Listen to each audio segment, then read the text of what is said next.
Hello friends, हमारे channel Hindi IT गुरु में आप सभी का स्वागत है। जैसा कि हम लोग इंग्लिश पढ़ रहे हैं, इंग्लिश के अंतर्गत एडजेक्टिव चैप्टर को पढ़ रहे हैं। एडजेक्टिव में टाइप ऑफ एडजेक्टिव पढ़ रहे हैं। टाइप ऑफ एडजेक्टिव में हम लोग एडजेक्टिव और क्वालिटी, एडजेक्टिव और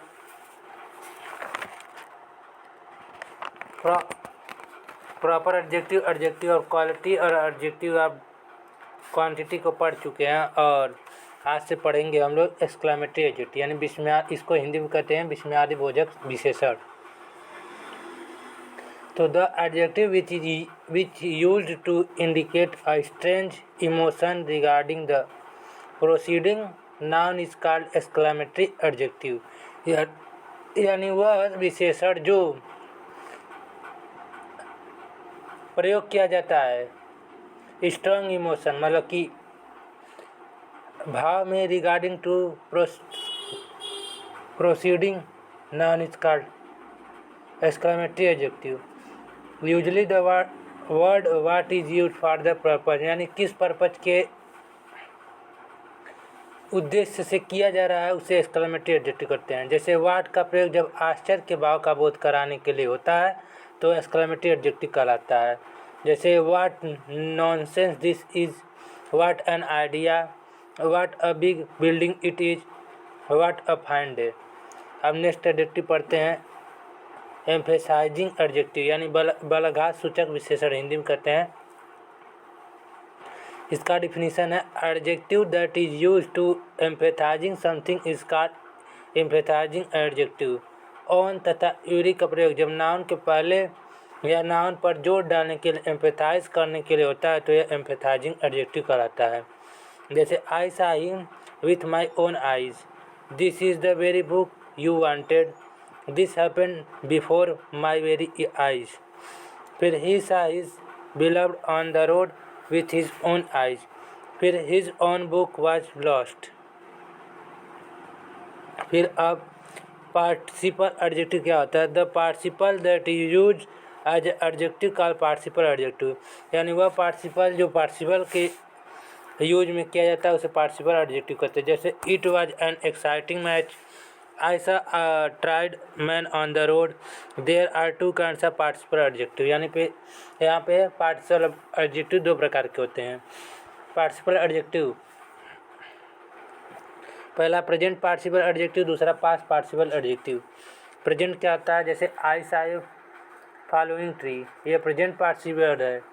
फिर आई सा ए फॉलन ट्री, यानी यह आपका पास्ट पार्टिसिपल है। इसमें सा फॉलन, इसमें सेकेंड फॉर्म लगता है, फॉलिंग इसमें वर्ब का फिफ्थ फॉर्म लग रहा है। अब डिस्ट्रीब्यूटिव एडजेक्टिव को हिंदी में विभाग सूचक विशेषण कहते हैं। इसका अर्थ अब इसका डिफिनीशन क्या है? The adjective that qualifies member of a group separately instead of collectively is called distributive adjective. यानी वह विशेषण जो क्वालिफाई करता है मेंबर ऑफ ग्रुप, एक समूह के व्यक्ति को जो अलग करता है, instead of collectively is called distributive adjective, यानी इसी के संबोध को डिस्ट्रीब्यूटिव एडजेक्टिव कहते हैं। जैसे there are each, every, either and neither. जैसे एग्जांपल है each candidate is honest, every boy is present today. Each, every, either, neither के तुरंत बाद यदि नाउन आवे तो यह सब डिस्ट्रीब्यूटिव एडजेक्टिव होंगे। और यदि ईच, एवरी, ईदर, नीदर तुरंत बाद कोई अन्य शब्द आए तो डिस्ट्रीब्यूटिव प्रोनाउन होगा। यानी इसके बाद कोई भी नाउन आएगा तो आपका डिस्ट्रीब्यूटिव एडजेक्टिव होगा। अगर प्रोनाउन आएगा इन सब वर्ग के बाद तो डिस्ट्रीब्यूटिव प्रोनाउन होगा। जैसे एग्जांपल डिस्ट्रीब्यूटिव एडजेक्टिव का, each boy took the test, तो यहाँ पे ईच के बाद नाउन आ रहा है बॉय, तो ये आपका डिस्ट्रीब्यूटिव एडजेक्टिव आ रहा है। अब डिस्ट्रीब्यूटिव एडजेक्टिव एक और है, each of the boys took the test. फिर ईच, एवरी, ईदर, नीदर के बाद सिंगुलर काउंटेबल नाउन तथा सिंगुलर वर्ब का प्रयोग होता है। यानी इन सब वाक्य में सिंगुलर नाउन और सिंगुलर वर्ब का प्रयोग होता है। अब सब इम्पोर्टेंट रूल क्या है? रूल नंबर फर्स्ट पढ़ते हैं। ईच का प्रयोग प्रत्येक के अर्थ में या दो से अधिक व्यक्ति या वस्तुओं के लिए सिंगुलर काउंटेबल नाउन के पहले होता है। यानी ईच का प्रयोग प्रत्येक के अर्थ में होता है या दो से अधिक व्यक्तियों या वस्तुओं के लिए सिंगुलर काउंटेबल नाउन के पहले होता है, जबकि एवरी का प्रयोग प्रत्येक के अर्थ में दो या दो से अधिक व्यक्तियों या वस्तुओं के लिए सिंगुलर काउंटेबल नाउन के पहले होता है। फिर each, two and more than two, every more than two, यानी दो से ज़्यादा व्यक्ति के लिए एवरी का प्रयोग होगा और इच का प्रयोग two and more than two, यानी दो या दो से अधिक व्यक्ति के लिए होता है। जैसे each of the two girls gets a prize, फिर every candidate was given a certificate. फिर आगे पढ़ते हैं रूल नंबर 2। एवरी का प्रयोग ऑलमोस्ट, पार्टिसिपली, नियरली तथा विदाउट एक्सेप्शन के बाद होता है, न कि ईच का। Partially, every part of a banana tree is used by man, almost every car polluted the atmosphere. जैसे एग्जांपल है, she has read almost every book. फिर रूल नंबर 3 क्या है, एवरी के बाद आने वाला नाउन सिंगुलर होता है, यानी एवरी के बाद जो भी नाउन आता है वह सिंगुलर होता है, लेकिन एवरी के बाद न्यूमरल एडजेक्टिव आ जाए तो प्लूरल नाउन हो जाता है। यानी एवरी के बाद न्यूमरल एडजेक्टिव आ जाएगा तो प्लूरल नाउन हो जाएगा। जैसे I call you every 10 minute, मैंने आपको बुलाया हर प्रत्येक 10 मिनट पे। फिर every 3 boys from my class take part in the competition. फिर next, he takes water every 5 minute. फिर rule number 4, each, every, although both word refer to something that to singular, each refer to an individual object or person, while the terms every refers to a group of object of people lumped together as one। यानी each country has a national flag, यानी प्रत्येक देश का एक अपना national झंडा होता है, राष्ट्रीय ध्वज होता है।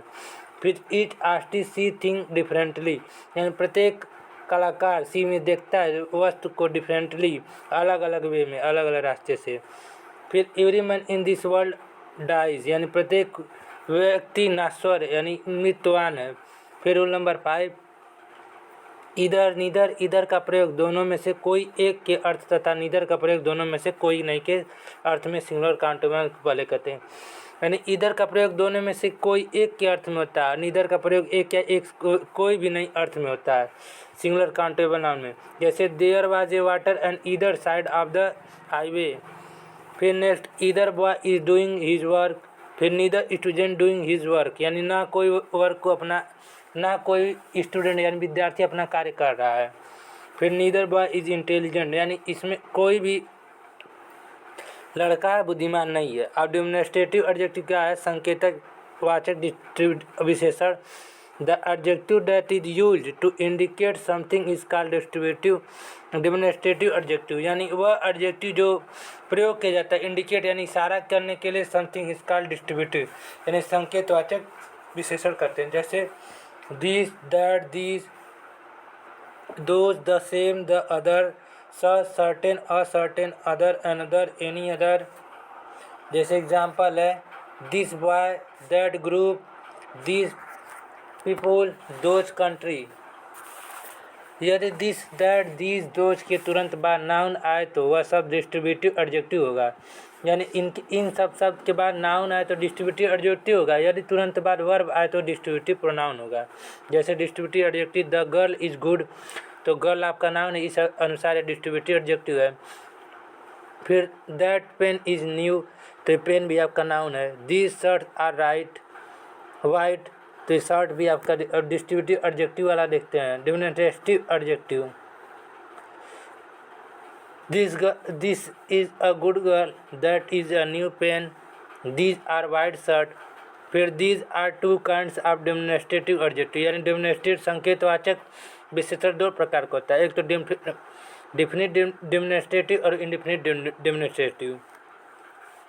डिफिनिट क्या होता है, निश्चित व्यक्ति या वस्तु को इंगित करने वाला एडजेक्टिव को डिफिनिट या डेमोन्स्ट्रेटिव एडजेक्टिव करते हैं। यानी निश्चित व्यक्ति या वस्तु को, यानी एक निश्चित मात्रा में किसी व्यक्ति या वस्तु को अंकित करता है उसे डिफिनिट एडजेक्टिव करते हैं। जैसे दिस, दैट, दिस, दो, सेम, द अदर।